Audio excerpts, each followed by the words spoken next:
Phylum Porifera. Phylum Porifera.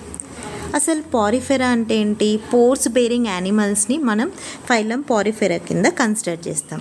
Example ఏంటి? Sponges. Okay, example ఏంటి? Sponges. Sponges mostly ఏంటి? Marine వాటర్లో ఉంటాయి. మీకు అందరికీ తెలుసు, ఓషన్ లోపలికి వెళ్తే ఓషన్ ఫ్లోర్కి అటాచ్ అయ్యి, అంటే సెసైల్ అన్నట్టు, ఫ్లోర్కి అటాచ్ అయ్యి ఉంటే ఏమంటాం మనం? సెసైల్. సో ఇలా మనకి ఒక ఆర్గానిజం కనిపిస్తుంది. అదేంటి? యానిమల్. ప్లాంట్ లాగా కనిపిస్తుంది కానీ అది యానిమల్. ఓకేనా? దీన్నే మనం ఏమంటాం? స్పాంజెస్ అని అంటాం.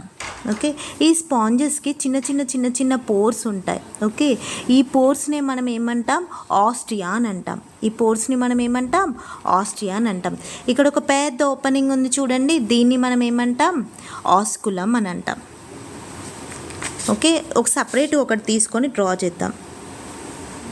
ఓకే, ఇదేంటి? దీనిపైన ఉండేటి ఇవన్నీ ఏంటి? పోర్స్. ఓకే, ఈ పోర్స్ ఇక్కడున్న ఓపెనింగ్ ఏంటి? ఆస్కులం. ఓకే, ఇక్కడున్న ఓపెనింగ్ ఏంటి? ఆస్కులం. ఫర్ ఎగ్జాంపుల్ ఇమాజిన్ చేసుకోండి, ఇది ఫ్లోర్కి అటాచ్ అయ్యి వాటర్ ఎలా వెళ్తే ఈ పోర్స్ ద్వారా లోపలికి వెళ్తాయి. ఓకే, ఈ మధ్యలో ఉన్న క్యావిటీని మనం ఏమంటాం? స్పాంజియోసీల్. ఓకే, ఈ మధ్యలో ఉన్న క్యావిటీని మనం ఏమంటాం? స్పాంజియోసీల్. ఈ స్పాంజియోసీల్ని ఏది కవర్ చేస్తుంది? ఏది లైన్ చేస్తుంది? Collar cells. ఓకే, ఏది లైన్ చేస్తుంది? Collar cells. ఈ కాలర్ సెల్స్ని మనం ఇంకొక నేమ్ ఏమంటాం? Choanocytes. Choanocytes are collar cells. Choanocytes are collar cells. ఇప్పుడు వాటర్ ఇలా ఎంటర్ అయ్యాక ఎందులోకి వెళ్తుంది? వాటర్ ఇలా ఎంటర్ అయ్యి స్పాంజియోసీల్కి వెళ్తుంది. స్పాంజియోసీల్ నుండి ఎలా బయటికి వస్తుంది? ఎలా ఎగ్జిట్ అవుతుంది వాటర్? ఆస్కులం ద్వారా. ఓకే, లోపలికి ఎలా వెళ్తుంది? Through pores. ఈ పోర్స్ని మనం ఏమంటాం? ఆస్ట్రియా అని అంటున్నాం. సో ఇక్కడ పాత్వే చెప్పండి. వాటర్ ఎలా ఎంటర్ అవుతుంది? ఆస్ట్రియా ద్వారా వాటర్ ఎంటర్ అవుతుంది. నెక్స్ట్ ఎందులోకి ఎంటర్ అవుతుంది? స్పాంజియోసీల్. నెక్స్ట్ స్పాంజియోసీల్ నుండి ఎలా బయటికి వస్తుంది వాటర్? ఆస్కులం ద్వారా బయటికి వస్తుంది. వాటర్ ఎలా ఎంటర్ అవుతుంది అంటే త్రూ ఆస్ట్రియా. వాటర్ ఎలా బయటికి వస్తుంది అంటే త్రూ ఆస్కులం. ఇది గుర్తుపెట్టుకోండి. స్పాంజెస్కి మెయిన్ ఫీచర్స్ ఏంటి అంటే, ఇంపార్టెంట్ స్పెషల్ ఫీచర్ ఏంటి? Water canal system, or we can call it as what? Water canal system or water transport system. Water canal system or water transport system. Water canal system ఇంతకుముందు explain చేసాక true Austria water లోపలికి enter అయితే స్పాంజియోసీల్కి వెళ్తే స్పాంజియోసీల్ నుండి next water బయటికి వస్తే ఇలా osculum. So water canal సిస్టమ్కి ఫంక్షన్స్ ఏంటి? Food gathering. Okay, gaseous exchange కూడా జరుగుతుంది కదా. సింపుల్గా వినండి, వాటర్ ఉందా? ఇది వాటర్లో ఉంటుంది. ఓకే, వాటర్ ఏంటి? మెల్లగా లోపలికి వస్తాయి. పోర్స్ ద్వారా వాటర్ లోపలికి ఎంటర్ అవుతాయి. వాటర్ లోపలికి ఎంటర్ అయినప్పుడు ఈ వాటర్లో మనకి ఏముంటుంది? ఫుడ్ ఉంటుంది, ఆక్సిజన్ ఉంటుంది. సో ఇక్కడ ఫుడ్ గ్యాదర్ చేస్తుంది, గ్యాసెస్ ఎక్స్చేంజ్ అవుద్ది, అండ్ వేస్ట్ ఏంటి? ఎక్స్క్రీట్ అవుద్ది ఆస్కులం ద్వారా. క్లియర్?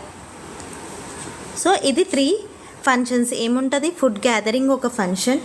నెక్స్ట్ ఇంకొక వాటర్ కెనాల్ సిస్టమ్ ఫంక్షన్స్ ఏంటి? Food gathering, removal of waste, exchange of gases, nothing but respiration. ఇది ఫంక్షన్స్ వాటర్ కెనాల్ సిస్టమ్. చాలా చాలా ఇంపార్టెంట్. వాళ్ళు అడుగుతారు, what is the special feature of Porifera, water canal system or water transport system. Sponges బాడీకి సపోర్ట్గా ఏముంటుంది? Skeleton ఉంటుంది. ఆ స్కెల్టన్ ఎలా మేడ్ అయింది? స్పైక్యూల్స్ ఆర్ స్పాంజిన్ ఫైబర్స్ ద్వారా మేడ్ అయింది. ఓకే, నెక్స్ట్ ఇంకేంటంటే సెక్సెస్ ఆర్ నాట్ సపరేట్. అంటే బైసెక్షువల్, సెక్సెస్ సపరేట్గా ఉండదు. ఒకే ఆర్గానిజం అంటే సేమ్ స్పాంజ్ ఏంటి? ఎగ్స్ అండ్ స్పర్మ్స్ని ప్రొడ్యూస్ చేస్తుంది. స్పాంజెస్లో ఒక పార్ట్ ఇలా రిమూవ్ అయిపోయింది అని అనుకుందాం. ఓకే, ఒక చిన్న పార్ట్ రిమూవ్ అయిపోయి అది ఇంకో స్పాంజ్ లాగా డెవలప్ అవుతుంది. అంటే నథింగ్ బట్ ఫ్రాగ్మెంటేషన్. అవునా కాదా? అసెక్షువల్గా రిప్రొడ్యూస్ అవుతుంది బై ఫ్రాగ్మెంటేషన్. అండ్ సెక్షువల్గా కూడా ఏంటి? రిప్రొడ్యూస్ చేస్తుంది. ఎలా? గ్యామెట్స్ ఫామ్ చేసి. ఫెర్టిలైజేషన్ ఇంటర్నల్, అంటే లోపల జరుగుతుంది, బాడీ లోపల. దీనికి ఏంటి? లార్వల్ స్టేజ్ ఉంటుంది. సో ఏంటి? Indirect development. ఎగ్జాంపుల్స్ గుర్తుండడానికి ప్రెస్ అని గుర్తుపెట్టుకోండి. ప్రెస్లో పిఆర్ అంటే పారిఫెరా. పారిఫెరా ఫైలంలోనే ఎగ్జాంపుల్స్ చదువుకుంటున్నాం కదా, అలా గుర్తుపెట్టుకోండి. ఈ అంటే ఏంటి? యూస్పాంజియా. ఎస్ అంటే ఏంటి? స్పాంజిలా. ఇంకో ఎస్ అంటే ఏంటి? సైకాన్. సైకాన్కి ఇంకో నేమ్ ఏంటి? స్కైపా అని. ఓకే. స్పాంజిల్లాని మనం ఫ్రెష్ వాటర్ స్పాంజ్ అని అంటాం. ఇంకొకటి యూ స్పాంజీ అని మనం బాత్ స్పాంజ్ అంటాం. ఎందుకు బాత్ స్పాంజ్ అంటామంటే మనము స్నానం చేసేటప్పుడు లూఫా యూజ్ చేస్తాం కదా, అలా లూఫా లాగా ఉంటుంది రౌండ్గా. మీకు పిక్స్ చూపిస్తాను, ఐడియా వస్తుంది. ఇక్కడ చూడండి, లూఫాలా లేదా రౌండ్గా, అందుకే దీన్ని యూ స్పాంజియా, బాత్ స్పాంజియా అని అంటాం. యూ స్పాంజియా అని మనం ఏమంటాం? బాత్ స్పాంజ్ అని అంటాం.